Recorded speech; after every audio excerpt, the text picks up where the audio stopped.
Isang umaga sa Pilipinas ang nagsimula tulad ng dati. Mabigat na daloy ng trapiko, mga taong nagmamadali papasok sa trabaho, mahinang tugtog mula sa mga kapihan, at ang mga balita sa telebisyon na puno pa rin ng politika, ekonomiya, at mga karaniwang problemang sanay na ang mga tao. Ngunit sa loob lamang ng ilang oras, ang buong bansa ay biglang napasok sa isang pangyayaring walang sinuman ang nakapag-isip na magpapabago sa imahe ng bansa sa mata ng mundo ng ganoon kabilis at kalakas. Isang 19 segundong video clip ang na-upload sa isang social media platform ng isang turista. Kinunan niya ang isang malaking grupo ng mga kababaihan sa Ninoy Aquino International Airport. Lahat sila ay simpleng manamit, seryoso ang mga mukha, ngunit ang kanilang mga mata ay puno ng pag-asa. May ilan na may kargang bata, may ilan na iisang maleta lang ang hila, at may ilan na mahigpit ang hawak sa kamay ng isa't isa na para bang takot na maiwan mula sa dating mundong naging malupit sa kanila. Ang maikling caption sa clip ay nagsasabing, "Daan-daang babaeng Iranian ang dumating sa Pilipinas sa loob ng wala pang 48 oras. Anong nangyayari?" Ang pangungusap na iyon ay sapat na upang magliyab ang online world.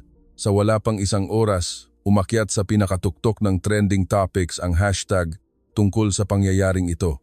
Hindi lang sa Asya, kundi pati na rin sa Europa at Amerika. Nagsimulang i-share ng mga tao ang clip, mag-analisa, mag-usap, manghula at magtapon ng maraming tanong. May ilang tumingin dito bilang isang isyong makatao, may ilan na nagduda kung ano ang ginagawa ng Pilipinas, at may ilan na nagsabing ito ay isang makasaysayang larawan na maaaring pag-usapan pa sa darating na maraming taon. Sino ang mga babaeng Iranian? Bakit sila sabay-sabay na dumating ng ganito karami? At bakit ang kanilang destinasyon ay ang Pilipinas? Sinimulang tawagan ng media mula sa iba't ibang bansa ang mga eksperto, geopolitical analyst, human rights advocate, at mga opisyal ng diplomasya, ngunit walang sino man ang makapagbigay ng malinaw na sagot agad.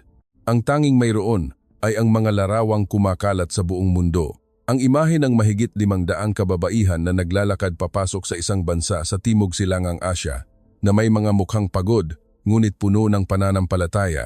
Nang gabing iyon, ang Pilipinas ay hindi na lamang naging isang simpleng paksa ng balita, kundi naging sentro ng pandaigdigang usapan.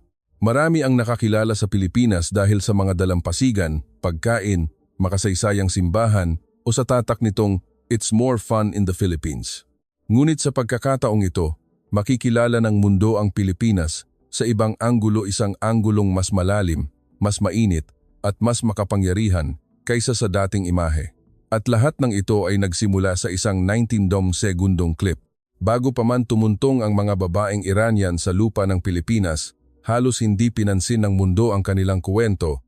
Ang Iran, isang bansang mayaman sa kasaysayan, ay may mga rehiyon kung saan ang mga kababaihan ay nahaharap sa matinding pagsubok, kahirapan, at mga henerasyon ng pagsupil sa kanilang boses. Ang mga tao sa ilang lugar doon ay sanay na mamuhay sa ilalim ng anino ng mas malaking kapangyarihan, at lalo na ang mga kababaihan, madalas ay wala silang karapatan kahit napiliin ang sarili nilang kapalaran. May mga ulat na iilan lang ang nagbabasa na tumatalakay sa pang-aapi, sa pilitang pagpapakasal, limitadong kalayaan sa edukasyon, at hindi makatarungang paggawa. Ngunit ang Iran ay hindi isang superpower, hindi isang mahalagang estratehikong lugar, at hindi isang malaking merkado para sa mundo. Kaya't ang kwento ng mga kababaihang iyon ay halos hindi kailanman naging headline. Nabuhay sila sa katahimikan, nasaktan sa katahimikan, at humingi ng tulong sa katahimikan. Ngunit ang katahimikan ay hindi isang bagay na mananatili magpakailanman. Sinasabing ang tunay na simula ay nagmula sa isang babaeng nagngangalang Leila. Hindi siya politiko, hindi leader ng malaking organisasyon, at hindi sikat. Siya ay isang simpleng guro na naniniwalang dapat magkaroon ng karapatan ang mga batang babae na piliin ang kanilang sariling buhay. Isang araw, nag-record siya ng isang maikling clip na nagsasalaysay ng pagkawala ng ilan sa kanyang mga estudyante, at sinabi ang isang pangungusap na kalaunan ay na-share ng milyon-milyong beses. Kung maririnig tayo ng mundo, baka makaligtas pa tayo. Hindi binago ng clip na iyon ang mundo kaagad, ngunit binago nito ang isang bagay sa puso ng mga tao. Isinalin ito sa iba't ibang wika, ibinahagi ng mga aktivista, independent journalist, at mga ordinaryong netizen, na hindi pa kailanman nakarinig tungkol sa mga isyung ito.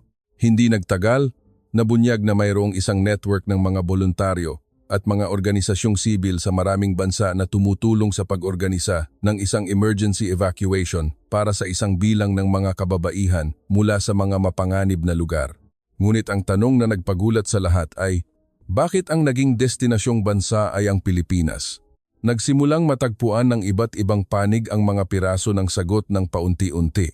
May nagsabing ang Pilipinas ay isa sa iilang bansa na may civil society network na handang tumulong ng mabilis. May nagsabing ang mga pamayanang Pilipino ay matagal ng tahimik na gumagawa ng humanitarian work, habang may ilan na naniniwalang pinili ng maraming babaeng Iranian ang Pilipinas dahil paulit-ulit nilang narinig ang iisang bagay. Ang salitang iyon ay wala sa mga opisyal na dokumento, ngunit ito ay nasa pag-asa ng mga taong tumatakas para sa kanilang buhay.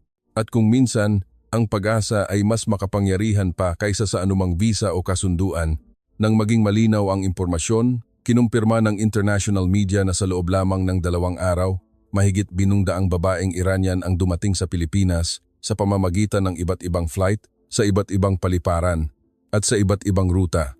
May ilan na hindi kumpleto ang dokumento, may ilan na dala lamang ay isang bag na tela at isang litrato ng pamilya. Ngunit halos lahat sila ay may iisang bagay, mga matang puno ng pagod at pag-asang makapagsimula muli. Ang mga larawan mula sa paliparan ay agad na naging simbolo ng sandaling iyon. Ilang opisyal na Pilipino ang yumuko para kausapin ang mga bata, mga Pilipinong nag-aabang ang nagdala ng pagkain, tubig at damit. Isang grupo ng mga voluntaryo ang may hawak na mga karatulang nakasulat sa Farsi na simpleng nagsasabing, "Ligtas na kayo." Ito ang mismong pangungusap na nagpatigil sa mga tao sa buong mundo mula sa pag-scroll sa kanilang mga screen. Sa digital na panahon, isang larawan ay maaaring kumatawan sa isang mahabang ulat at ang larawan ng isang Pilipinong voluntaryo na nag-aabot ng isang bote ng tubig sa isang dayuhang babae habang ang kabilang kamay niya ay umaalalay sa maliit na anak nito ay naging isang imahe na tinawag ng marami na ang larawang nagbigay muli ng katawan sa salitang humanidad. Nagsimulang magbigay ng komento ang mga gobyerno ng iba't ibang bansa. Ilang analyst ang tumingin dito bilang isang matapang na desisyong moral, habang ang ilan ay nagtanong tungkol sa pasanin na kailangang dalhin ng Pilipinas. Ngunit habang lumalaki ang debate, lalong nababanggit ang pangalan ng Pilipinas sa isang bagong tono hindi lang bilang isang bansang panturista, kundi bilang isang bansang nagpakita na ang habag ay may lugar pa rin sa entablado ng mundo. Isang news outlet ang nagsulat ng isang malakas na headline. Itinuturo ng Pilipinas sa mundo kung paano tanggapin ang mga refugee ng may puso. Ginamit naman ng isa pa ang mga salitang, isang bansang hindi superpower, ngunit ginagawa ang isang bagay na hindi magawa ng maraming superpower. Kahit na may mga batikos, pag-aalala, at mga debate na sumunod, isang bagay ang hindi maikakaila. Nagsisimula ng tumingin ang mundo sa Pilipinas nang may nagbagong pananaw. Mula sa isang bansang madalas tingnan sa paulit-ulit na imahe, ngayon ang Pilipinas ay tinitingnan bilang isang kanlungan. At sa isang panahon, kung saan marami ng tao ang nawawalan ng pananampalataya sa salitang sangkatauhan, ang mga kilos sa loob lamang ng ilang araw ng mga ordinaryong tao sa Pilipinas ay nagsindi ng isang bagay na matagal nang hinahanap-hanap ng pandaigdigang lipunan. Sa gitna ng napakalaking atensyon ng media, isang babaeng Iranian ang pumayag na magpa-interview ng nakaharap sa kamera sa unang pagkakataon. Ang pangalan niya ay Shirin, 29 taong gulang, ina ng isang 6 na taong gulang na batang babae. Nakaupo siya sa isang pansamantalang shelter na simpleng inayos sa isang probinsya malapit sa Metro Manila. Maputla ang kanyang mukha, ngunit ang kanyang mga mata ay may kakaibang katatagan. Tinanong siya ng reporter, "Bakit ninyo pinili na pumunta sa Pilipinas?" Tumahimik si Shirin sandali bago sumagot sa isang mahina ngunit malinaw na boses, "Dahil sinabi sa amin na dito, titingnan kami bilang tao muna." Ang sagot na iyon ay tumama ng husto sa damdamin ng napakaraming manonood. Ikinuwento niya na dati, hindi niya gaanong kilala ang Pilipinas. Ang alam lang niya ay may magagandang simbahan dito, maanghang na pagkain, at mga taong madaling ngumiti. Ngunit nang lumala ang sitwasyon sa kanilang lugar sa Iran, ang network na tumutulong ay nagpadala ng impormasyon tungkol sa mga posibleng ligtas na destinasyon. Sa maraming bansa, ang pangalan ng Pilipinas ang pinakamadalas na ulit-ulitin sa mga grupo ng kababaihan, hindi dahil ito ang pinakamalapit, hindi dahil ito ang pinakamayaman, kundi dahil tila mas binubuksan ng Pilipinas ang pinto nito para sa puso ng mga tao. Ang mga salita ni Shirin ay agad na naging viral. Marami ang nagsabing ito ang pangungusap na nagpaiyak sa kanila. Marami ang umamin na hindi nila inakala na ang Pilipinas ay babanggitin sa ganitong tono sa pandaigdigang entablado. At maraming Pilipino mismo ang nagsimulang makaramdam ng isang bagay na mas malalim pa sa pagmamalaki.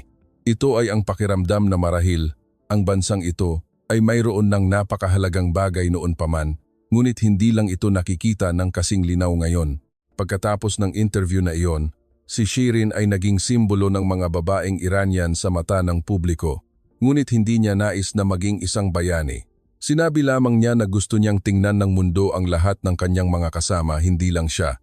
Dahil sa bilang na mahigit 500, mayroong mga ina, dalaga, guro, nurse, estudyante at mga babaeng halos nawalan na ng lahat.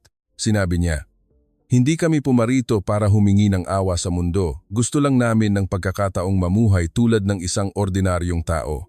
At doon, ang kwento ay hindi na lamang tungkol sa mga refugee. Ito ay naging isang kwento tungkol sa dignidad ng pagiging tao. Habang patuloy na kumakalat ang balita, ang pinakakagulat-gulat na nangyari ay hindi ang bilang ng mga dumating, kundi ang reaksyon ng mga mamamayang Pilipino. Nagsimulang mag-organisa ng donation drives ang iba't ibang probinsya. Ang mga community center, parokya, moske, foundation at maliliit na grupo ng voluntaryo ay mabilis na nagbukas ng kanilang mga espasyo para tumulong na halos walang sinumang nag-utos. Isang may-ari ng karinderiya ang nagluto ng dagdag na pagkain at ipinadala sa shelter. Isang volunteer teacher ang nag-alok na magturo ng Filipino. Mga doktor at nurse ang nagboluntaryong mag-check up ng libre. Ilang estudyante ang gumawa ng mga welcome sign gamit ang kanilang sulat kamay. Isang ordinaryong ina ang nag-donate ng mga kumot mula sa kanyang bahay na nagsasabing, "Baka mas giniginaw sila kaysa sa atin." Ang mga bagay na ito ay maaaring maliit sa pananaw ng pandaigdigang sistema, ngunit ng pagsama-samahin, ito ay naging isang malaki at makapangyarihang larawan. Napuno ang social media ng mga clip ng mga Pilipinong nagtutulungan mag-ayos ng mga donasyon, magsalin ng wika, kumarga ng mga bata, at makipag-usap sa mga babaeng Iranian na may mga ngiting hindi nangangailangan ng interpreter. Sa maraming bansa, nagsimulang tanungin ng mga tao ang kanilang mga gobyerno kung bakit ang isang bansang hindi superpower ay nakatugon ng may pagkatao ng mas mabilis kaysa sa maraming bansang laging nagsasalita tungkol sa karapatang pantao. Tinawag ito ng ilang social analyst na soft power ng Pilipinas sa isang anyo na walang sinumang nagplano, hindi lamang kultura, hindi lamang turismo, kundi ang kakayahang iparamdam sa isang dayuhan na mayroon pa silang lugar sa mundong ito. Maraming babaeng Iranian ang nagsimulang ngumiti muli. Ilang bata ang tumawa sa unang pagkakataon pagkatapos ng mahabang paglalakbay. Isang babae ang nagsabi habang lumuluha na hindi niya inakalang isang estranghero ang magbibigay ng sapatos sa kanyang anak na lalaki nang walang anumang tanong. "Akala ko pagkatapos naming tumakas, kailangan naming patunayan na kami ay karapat-dapat bago kami makatanggap ng tulong," sabi niya. "Ngunit dito, tumulong muna sila bago nila tinanong kung ano ang kailangan namin." Ang pangungusap na iyon ay sumalamin sa puso ng buong kwento.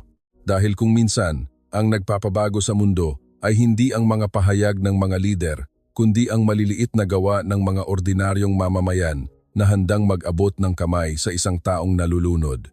Sa loob ng maraming taon, ang Pilipinas ay madalas na ikinukuwento sa loob ng lumang balangkas sa mata ng mundo. May mga tumitingin dito bilang paraiso ng mga turista. May mga tumitingin bilang isang developing country sa isang rehiyong may komplikadong politika.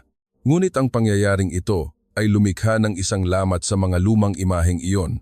Nagsimulang maglathala ang pandaigdigang media ng mga pagsusuri tungkol sa Pilipinas sa isang ibang tono. Maraming artikulo ang hindi lang nagsalita tungkol sa pagdating ng mga babaeng Iranian, kundi tungkol sa mga halagang nakatago sa lipunang Pilipino, ang kultura ng pagbabahagi, ang tibay ng komunidad, at ang kakayahang tumugon sa krisis sa paraang nananatili pa ring makatao. Sa isang primetime news program sa Europa, sinabi ng host ang isang pangungusap na naging viral. Marahil masyado na tayong matagal sa pagsukat sa mga bansa batay sa kanilang ekonomiya at nakalimutan nating ang tunay na nagsasabi ng kadakilaan ng isang bansa ay kung paano nila tinatrato ang mga walang kapangyarihan. Dahil sa pangungusap na ito, ang pangalan ng Pilipinas ay hindi na nasa balita dahil sa pagiging kakaiba o mababaw, kundi bilang isang halimbawa ng isang bagay na muling hinahanap ng mundo, ang habag na isinasagawa. Maraming Pilipino mismo ang nagsimulang balikan ang tingin sa kanilang sariling bansa. Marami ang nagsabi, sanay na tayong punahin ang sarili nating bayan, kaya nakalimutan na nating sa panahon ng krisis, ang bansang ito ay mayroon pa ring napakalaking puso. Maraming pamilya ang nanood ng balita na may kasamang luha dahil ito marahil ang isa sa iilang beses na nakita nilang hinahangaan ng mundo ang Pilipinas dahil sa isang bagay na mas malalim at mas tunay kaysa sa anumang promotional. Material. Siyempre, hindi lahat ng boses ay sumasang-ayon. Mayroon pa ring mga debate tungkol sa mga mapagkukunan, seguridad, batas, at ang kinabukasan ng mga bagong dating. Ngunit kahit na ganoon, ang nagbago na ay ang usapan. Ang Pilipinas ay hindi na tinatanong kung ano ang magandang pasyalan, kundi sinimulan ng tanungin kung paano ito nagawa ng Pilipinas. At kapag ang isang bansa ay paulit-ulit na tinatanong ng ganitong uri ng tanong, nangangahulugan iyon na nagsisimula ng tingnan ito ng mundo, ng may paggalang.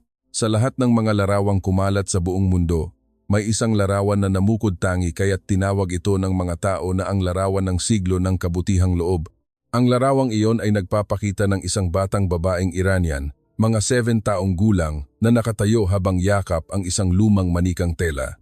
Sa harap niya ay isang Pilipinang nasa katanghaliang gulang na nakayuko, upang itali ang sintas ng sapatos ng bata. Ang bata ay tahimik na nakatingin sa ibaba, habang ang Pilipina ay nakangiti na parang sarili niyang anak ang kaharap. Walang salita sa larawan, ngunit tila narinig ito ng buong mundo. Ang larawang ito ay na-share ng milyon-milyong beses na may iba't ibang caption sa iba't ibang wika. May nagsulat, ang pagiging makatao ay hindi nangangailangan ng interpreter. May nagsulat, ito ang mundong dapat nating hangarin. At may ilan na nagsulat lamang ng isang salita, Pilipinas. Marami ang naging interesado kung sino ang Pilipinas sa larawan. Kalaunan, nalaman na siya si Aling Nena, isang nagtitinda ng pagkain mula sa isang komunidad malapit sa shelter. Wala siyang kasamang kamera, hindi siya opisyal ng gobyerno, at hindi niya inakalang magiging sikat siya. Sinabi niya sa mga reporter sa simpleng paraan, natanggal lang po ang sintas ng sapatos niya, kaya itinali ko. Yun lang yon. Ngunit ang yun lang yon ni Aling Nena ay nagpatulala sa mga tao sa buong mundo. Dahil sa isang panahong lahat ay tila komplikado, puno ng mga kondisyong pampolitika, mga alituntunin at takot, ang larawan ng isang ordinaryong babae na yumuko upang itali ang sintas ng sapatos ng isang batang estranghero ay nagpabalik ng paniniwala sa mga tao na marahil ang kabutihan ay mas simple kaysa sa ating iniisip. Matapos kumalat ang larawang ito, lalo pang tumindi ang interes sa Pilipinas. Ang mga embahada ng Pilipinas sa iba't ibang bansa ay nakatanggap ng mga mensahe ng paghanga mula sa mga dayuhang mamamayan. Mga mamamahayag ang dumating upang kunan ang tunay na kapaligiran at maraming human rights advocate ang nagsabing ang Pilipinas ay lumilikha ng isang mahalagang aral para sa mundo, na ang pagtanggap sa mga taong nasaktan ay hindi kailangang magsimula sa isang perpektong sistema, kundi ito ay maaaring magsimula sa isang pusong handang tingnan ang kapwa bilang tao. Kung minsan, ang pagbabago sa pananaw ng mundo ay hindi nagsisimula sa mga high-level na pagpupulong, kundi mula sa isang pares ng kamay na yumuko upang itali ang sintas ng sapatos ng isang bata. Ngunit walang malaking pangyayari ang nagaganap ng walang pagtutol. Habang dumarami ang bilang ng mga babaeng Iranian na dumarating sa Pilipinas, nagsimula ring lumakas ang mga boses ng pagtutol sa ilang bahagi ng lipunan. May mga nagtanong kung handa ba talaga ang Pilipinas. Sino ang mananagot sa pangmatagalang gastos? Maapektuhan ba ang seguridad? At ano ang mangyayari kung ang ganitong pangyayari ay maging isang halimbawa at mas marami pang tao ang dumagsa?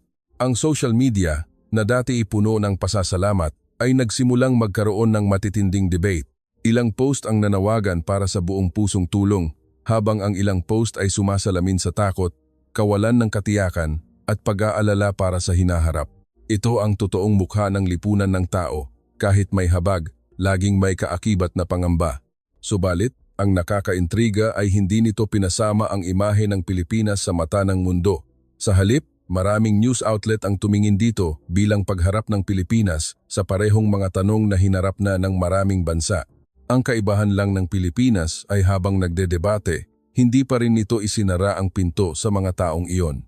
Sinabi ng isang analyst, ang kadakilaan ay hindi nangangahulugang walang hidwaan, kundi ang kakayahan ng isang lipunan na panatilihin ang pagiging makatao sa gitna ng hidwaan. Ang salitang ito ay sumasalamin sa isang malalim na katotohanan, dahil ang Pilipinas ay hindi inilalarawan bilang isang perpektong lupain walang bansang ganoon. Ngunit ipinapakita ng Pilipinas sa mundo na kahit may takot, may limitasyon at may mga pagtatalo, maaaring piliin pa rin ng isang bansa ang habag. Maraming babaeng Iranian ang nakaramdam ng mga agos na ito. Ang ilan ay nabahala, ang ilan ay natakot na baka sila ay pauwiin. Ngunit nang makita nila ang maraming Pilipino na patuloy na lumalapit, nakikipag-usap, nagtuturo ng wika at nagbabahagi ng pagkain, ang takot na iyon ay unti-unting nawala. Dahil sa huli, ang pinakakailangan ng isang refugee o isang taong tumatakas ay marahil hindi isang malaking pangako, kundi maliliit na katibayan na hindi pa sila tinatanggihan ng mundo. Ang kwento ng mga babaeng Iranian ay nagsimulang magbago mula sa balita tungkol sa mga refugee patungo sa isang kwento tungkol sa potensyal ng tao. Nang makita ng mga tao na hindi lang sila dumating sa Pilipinas na may dalang sugat, kundi may dala ring kakayahan, karanasan at mga pangarap.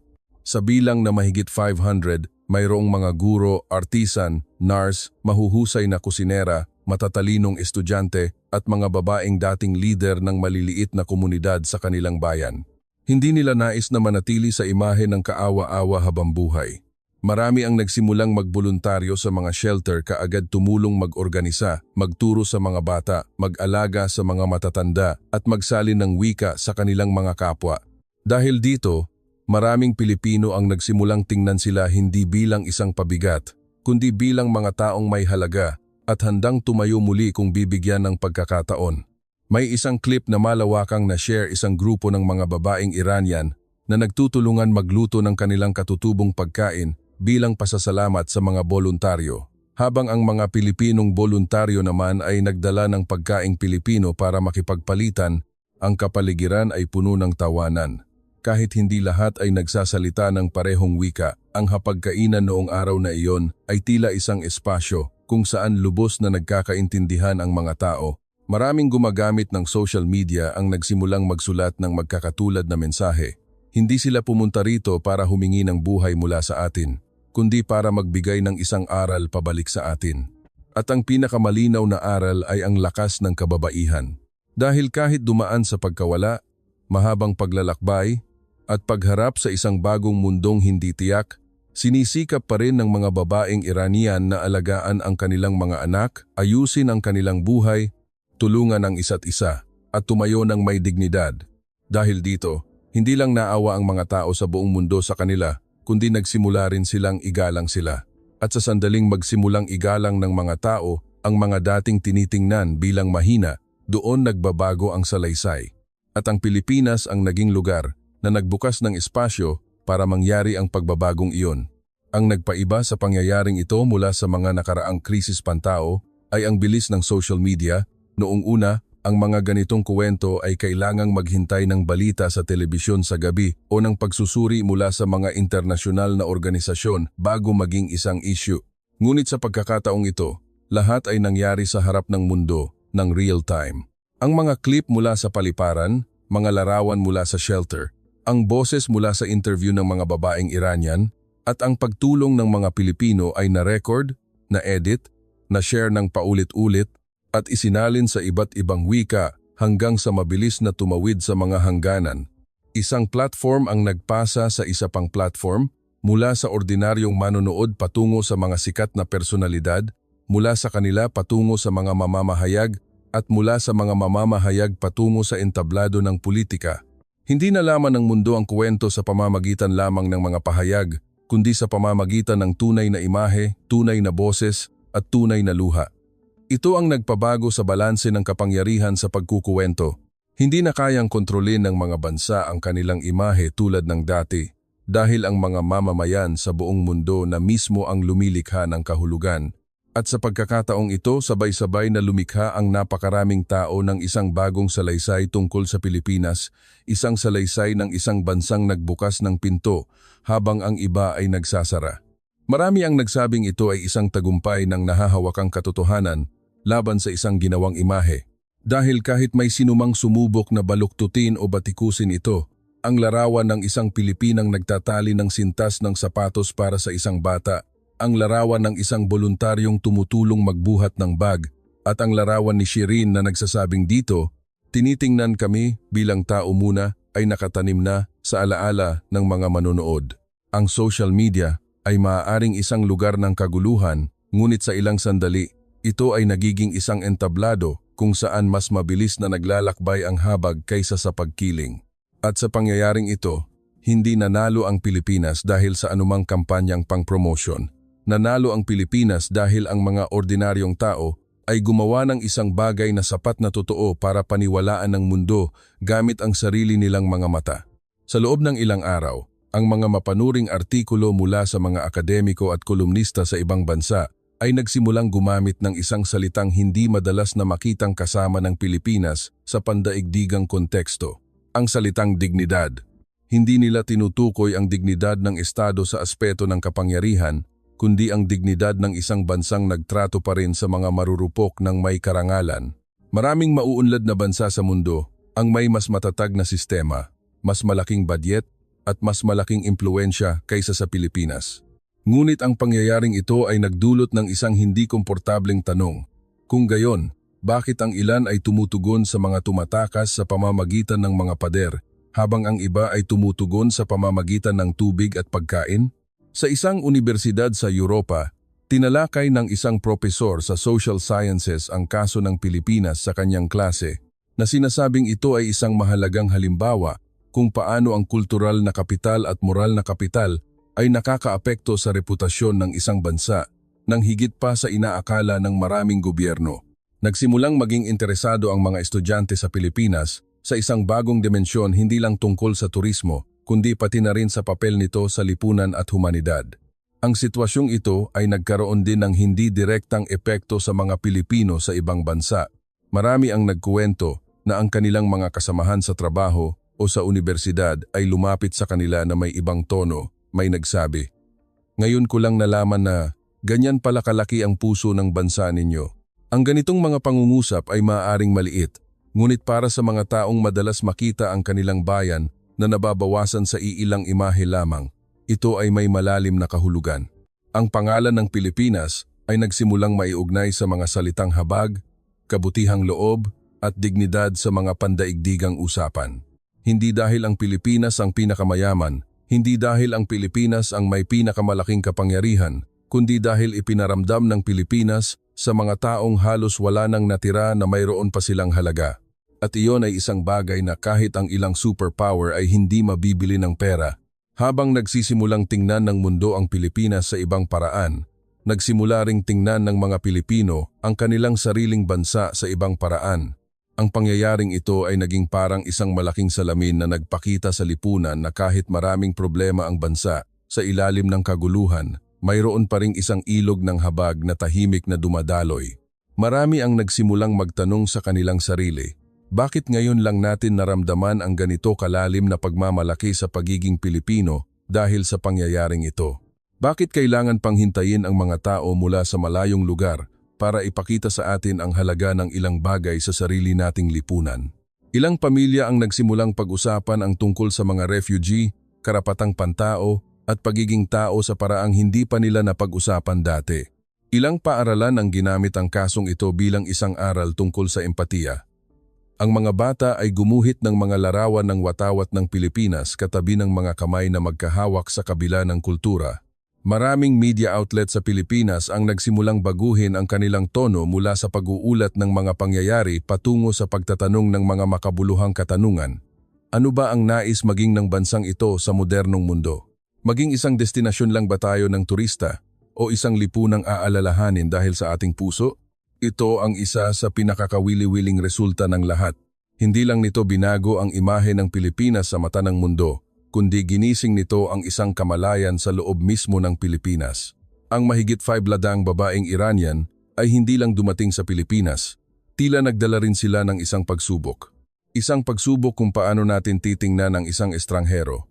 Isang pagsubok kung paano tayo tutugon sa pagdurusa ng isang taong hindi natin kalahi. At isang pagsubok kung sa araw na ang mundo ay nagiging manhid, pipiliin pa rin ba nating maging magiliw?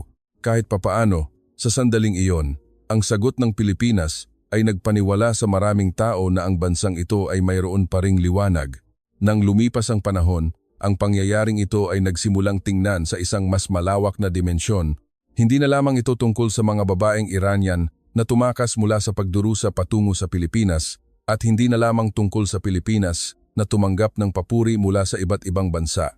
Ito ay naging isang salamin na sumasalamin sa isang mundo na mas konektado ngunit mas hindi nagkakaintindihan.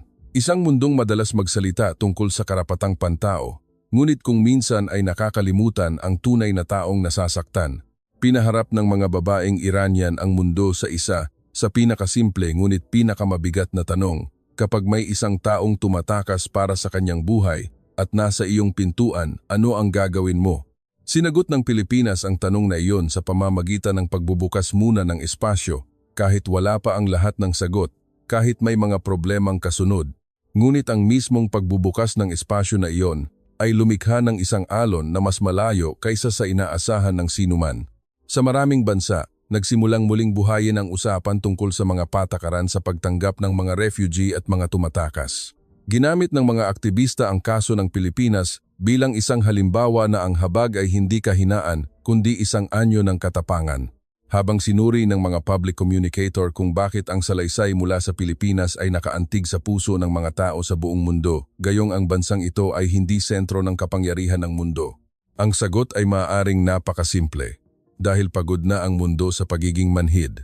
At nang isang bansa ang nagpakita ng init ng buong katapatan, handa ang mga taong tumugon ng buong puso. Marahil ito ang dahilan kung bakit ang isang pangyayari sa loob lamang ng 2 araw ay nagpabago sa pananaw ng mundo sa isang bansa. Hindi dahil ang bilang na 500 ang pinakamarami sa kasaysayan, kundi dahil dumating sila sa isang panahon na kailangan ng mundo ang ganitong uri ng kwento. Isang kuwentong nagsasabing kaya pa ring tulungan ng tao ang kapwa-tao at kaya pa ring piliin ng isang bansa ang puso kaysa sa pagkawalang kibo. Ilang linggo ang lumipas, isang maliit na pagtitipon ang idinaos sa loob ng isang shelter. Isang kinatawan mula sa grupo ng mga babaeng Iranian ang tumayo upang magpasalamat sa mga opisyal, voluntaryo at sa mga Pilipinong tumulong sa kanila. Ang kapaligiran ay simple, walang magarbong entablado, walang mga spotlight. Ngunit ito ay isa sa pinakamakapangyarihang sandali. Si Shirin ang muling nagbasa ng pahayag. Sa pagkakataong ito, nagsalita siya ng maikling Filipino na kadarating pa lang niyang natutunan. Salamat po. Dahil hindi ninyo kami tinignan bilang problema. Salamat po dahil tinignan ninyo kami bilang tao. Iyon lang. Marami sa silid ang hindi napigilang mapaluha. Ipinagpatuloy niya sa pamamagitan ng isang interpreter na bago sila makarating sa Pilipinas, inakala nilang wala ng lugar para sa mga tulad nila sa mundo. Ngunit ang pagtanggap na natanggap nila, kahit mula sa mga ordinaryong taong walang kinalaman sa pandaigdigang politika, ay nagpaniwala sa kanila na mayroon pa ring kinabukasan. Hindi lang tirahan ang ibinigay ng Pilipinas, sabi niya. Ibinigay ng Pilipinas ang pakiramdam na kami ay hindi mga taong kinalimutan. Ang mga salitang ito ay muling kumalat sa buong mundo at marahil ay isa sa mga pangungusap na pinakamahusay na nagbuod sa epekto ng buong pangyayari. Dahil ang tunay na pagbabago ay hindi lang ang bilang ng mga taong natulungan, kundi ang pagpapadama ng isang bansa sa mga dating itinulak na mayroon pa silang pagkatao. Maraming Pilipinong nanood ng clip na ito ang nagsabing hindi nila inakala na ang salitang salamat mula sa isang estranghero ay magiging ganito ka-emosyonal. May nagsabing ito ay parang isang paalala na ang pagiging Pilipino sa pinakamagandang anyo nito ay marahil hindi ang mga bagay na ating ipinapatalastas, kundi ang mga bagay na ating ginagawa nang hindi na kailangang ipahayag. At nang gabing iyon, tila sandaling tumahimik ang buong bansa upang pakinggan ang isang katotohanan na kung minsan, ang maliliit na bagay na ating ginagawa ay maaaring maging dahilan para maniwala pa ang isang tao sa mundong ito. Nang nagsimulang humupa ang sitwasyon at dahan-dahang tumahimik ang mainit na balita, ang tanong na naiwan ay hindi na lamang anong nangyari, kundi ano ang iiwan nito sa Pilipinas at sa mundo. Isang sagot ang napakalinaw. Hindi na tinitingnan ng mundo ang Pilipinas sa parehong paraan. Sa mata ng napakaraming tao, ang Pilipinas ay hindi na lamang isang lupain ng masarap na pagkain, magagandang dalampasigan o murang turismo.